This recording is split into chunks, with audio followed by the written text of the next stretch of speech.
वो कम जो नॉन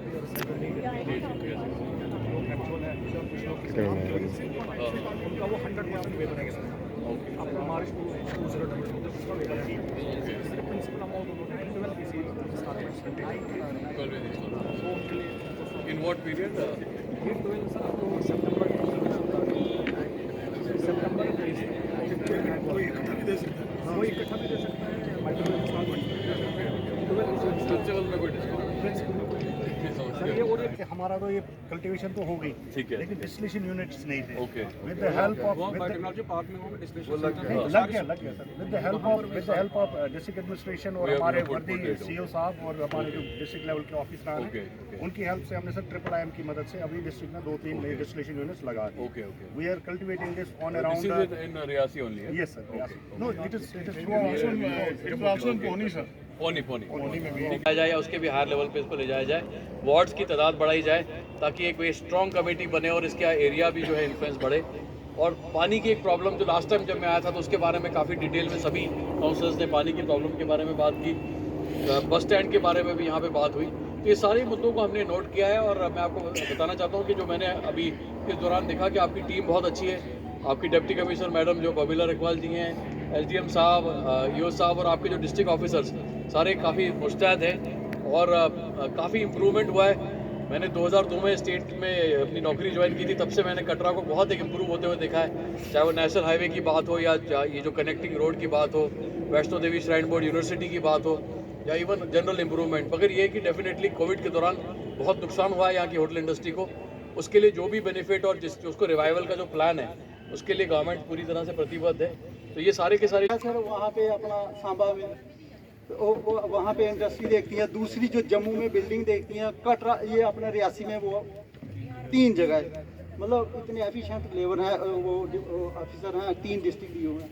लेकिन हमने लेबर की वो जो ऑनलाइन उनको अप्लाई किया हुआ है, क्योंकि उनके पास टाइम नहीं होता सर, टाइम होता नहीं है। जहाँ कुछ दूसरे रीज़न है कि हमने ऑनलाइन अप्लाई किया होता है, लेकिन आज तक उनका वहाँ उनको कई ऐसे लोग हैं जिन्होंने उनकी वजह से, क्योंकि सर कटरा जो है वो एक हमारे स्टेट का एक हेड है, क्योंकि जितनी भी इंडस्ट्री है कटरा, जितना भी बिजनेस है JNK में, मतलब 80% कटरा के ऊपर डिपेंड है सर। क्योंकि यात्री यहाँ आएगा वो हर जगह जम्मू भी जाएगा, श्रीनगर जाएगा और चिंतोड़ी जाएगा।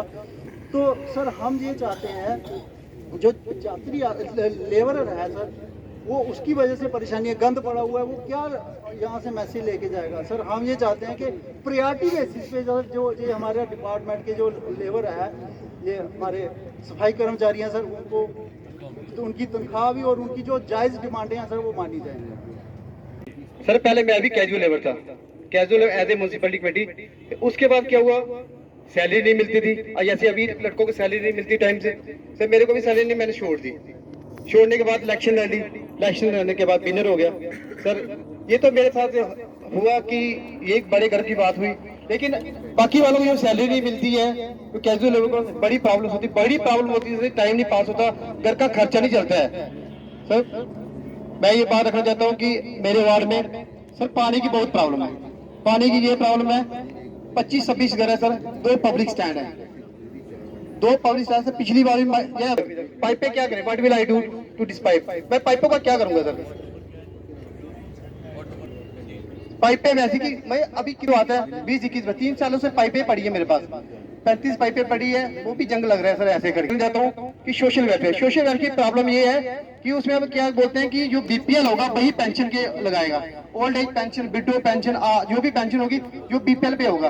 अगर BPL राशन कार्ड नहीं बन रहे, TSO बोलता है राशन कार्ड बनते नहीं है, यहाँ पे BPL ही बने। सर मेरा ये है कि मैंने एक हैंडीकैप बच्ची थी, 8 साल की है, सो ऐसी है, 100% हैंडीकैप है सर, उसका मेडिकल भी मैं लाया हूँ साथ में। और अब वो बोले हैं सोशल वेलफेयर वाले कि इसको वो करो, 8 साल की बच्ची है, रीजन क्या है, वो बोले इसका PHS लाओ, बिलो पॉवर्टी लाइन, BPL होता नहीं है सर, मिलता नहीं है, BPL मिल नहीं रहा है। उसके लिए बोलते जाता हूँ कि मैंने आंगनबाड़ी के लिए अप्लाई किया था, ये आते 2018 में आंगनबाड़ी के लिए करीब जाना है।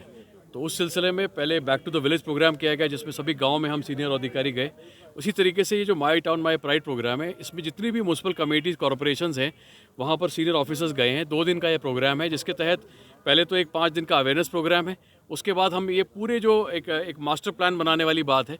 तो विभिन्न क्षेत्र जो इम्पॉर्टेंट हमारे टाउन्स के लिए होते हैं, चाहे वो सफाई है, चाहे उसका ब्यूटिफिकेशन है, चाहे वहाँ पर जो आमदनी जो फंडिंग का सोर्स बनाना है, या उसकी मोबिलिटी जो बीच में जो ट्रांसपोर्टेशन की बात है, स्लम क्लियरेंस की बात है, या जैसे कटरा से टाउन के लिए इसकी ब्रांडिंग की बात है।